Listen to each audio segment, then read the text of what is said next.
Behold, the enduring strength of Rome. The fields of Cannae were not merely a site of battle, they were a site of mechanical slaughter.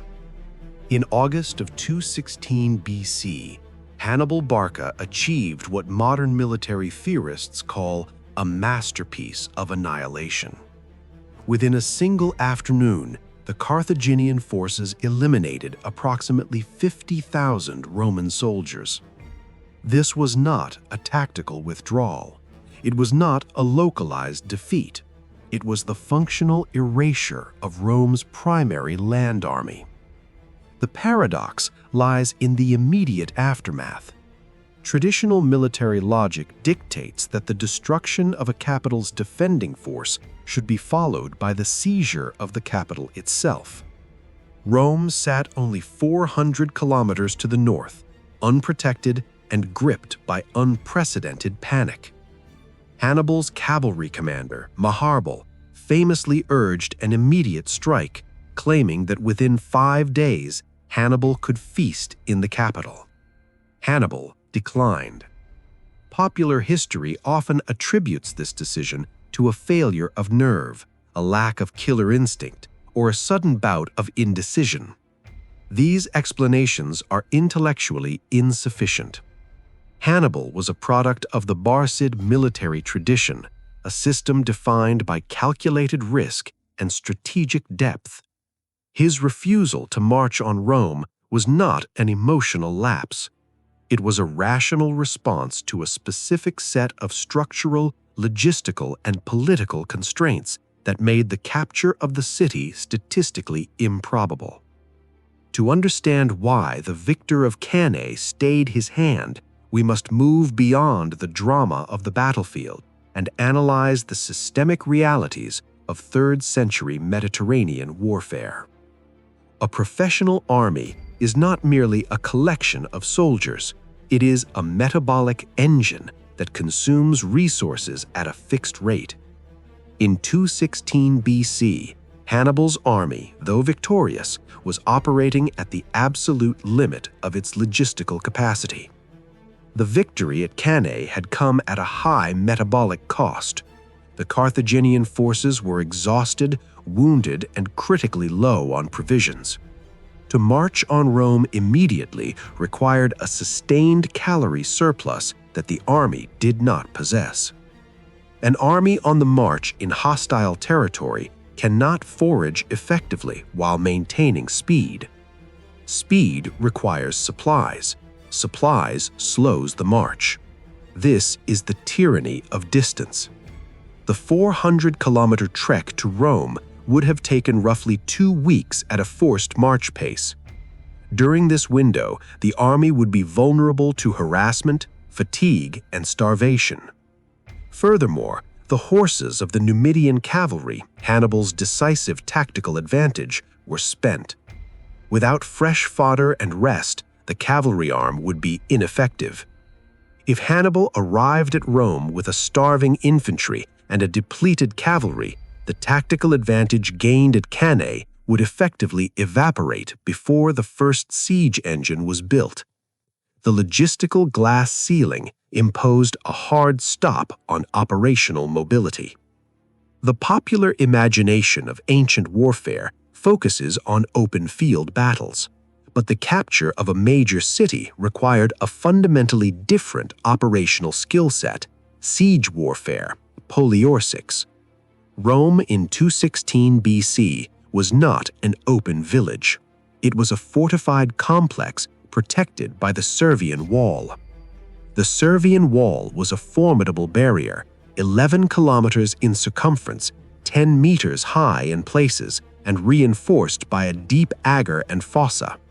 Breaching such a defense required heavy engineering equipment: catapults, siege towers, battering rams, and sappering tools. Hannibal possessed none of these. His army was configured for high-mobility envelopment maneuvers, not static attrition. Transporting siege engines from South Italy was impossible due to the lack of river transport and the rugged terrain of the Apennines. Building them on site required timber, engineers, and time, weeks or months during which the besieging army would be vulnerable to relief forces. To attempt a siege without engines is to invite disaster. A blockade, starving the city out, was the only theoretical alternative. However, Rome's perimeter was too large for Hannibal's 40,000 survivors to effectively seal. The math of circumference versus manpower meant that gaps would remain, allowing supplies to enter and rendering the blockade porous. The physical architecture of Rome dictated that without a specialized engineering corps, the city was immune to rapid assault. Even if logistics and walls were negotiable, Hannibal faced a deeper, invisible adversary, the Roman demographic structure. The defeat at Cannae was catastrophic, but it did not represent the total exhaustion of Roman manpower. The Roman republican system was unique in the ancient world for its ability to mobilize citizens. Rome did not rely on mercenaries, it relied on a deep reservoir of citizen soldiers and Italian allies. Rome's census in 225 BC recorded a manpower pool of over 700,000 infantry and 70,000 cavalry. Cannae wiped out perhaps 10 to 15% of this capacity. A staggering blow, but not a fatal one. Inside the city of Rome, the Senate immediately lowered the draft age and mobilized slaves and criminals to man the walls. 2 new legions were almost instantly formed from the urban populace. While Hannibal held the field, Rome held the demographic depth.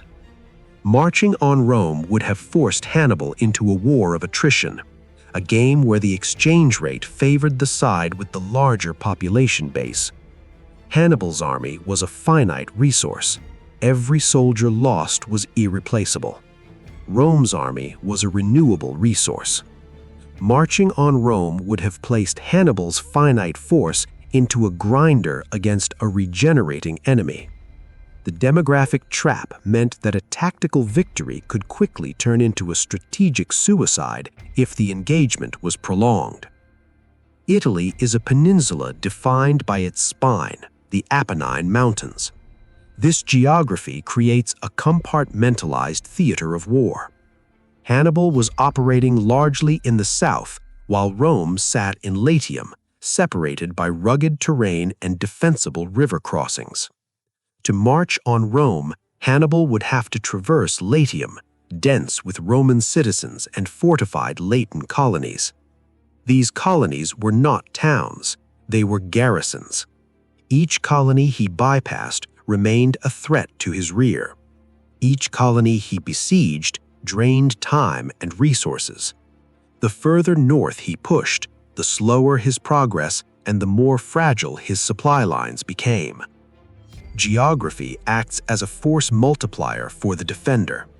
By staying in the south, Hannibal preserved his strengths. Entering Latium neutralized them. War is an extension of politics, and Hannibal's political base was fractured. While he commanded in Italy, he was not the state. The Carthaginian Senate hesitated, resources were divided, support was uncertain. Hannibal could not count on reinforcements. He was operationally orphaned. If Hannibal did not intend to march on Rome, what was his strategy? Political disintegration. Rome's power rested on alliances. Break the alliances, and Rome collapses. Marching on Rome contradicted this strategy. Failure would shatter the aura of invincibility. Success in the south offered legitimacy. A critical factor remained: the sea. Rome controlled it. Without a fleet, Hannibal could not starve Rome. As long as the sea lanes remained open, the city would breathe. By the autumn of 216 BC, the window had closed. Not by hesitation, by structure. There was no moment of choice. The choice was made by the system.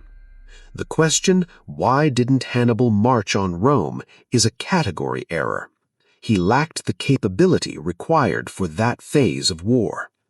Hannibal was a genius of tactics, but he was a prisoner of logistics and strategy. History is not decided by what commanders want to do, it is decided by what their systems allow them to do. In 216 BC, the system allowed for the slaughter at Cannae, and it forbade the conquest of Rome. The refusal to march was not a refusal of victory. It was an acknowledgement of reality. Subscribe for channel for new updates.